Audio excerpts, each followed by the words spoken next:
तत्काल टिकट फगुओ बयाइल निकट हो लेला तत्काल टिकट फगुओ बयाइल निकट जियर के पीरा बुझा राजा जी हरदम जे रहबा बंगलो न होई बुलार गोर राजा जी हरदम जे रहबा बंगलो न होई बुलार गोर राजा जी।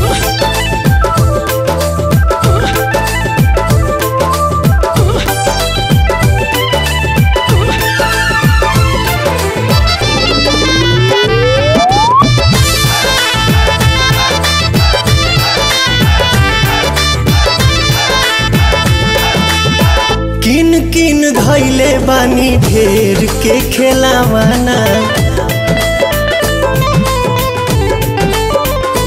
ए हो किन किन धैले बानी ढेर के खेलावाना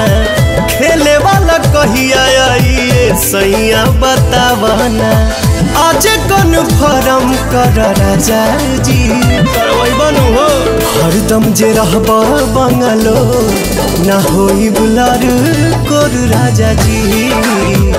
हरदम जे रहबा बंगलो ना होई बुलार कोर राजा जी।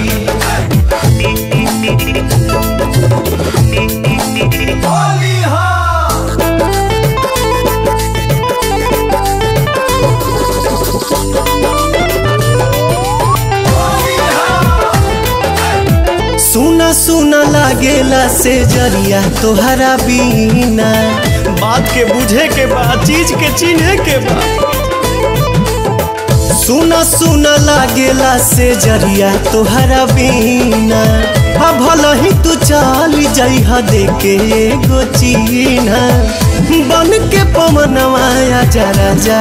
जी चढ़ जाए दीपक हरदम जे रहबा बंगलो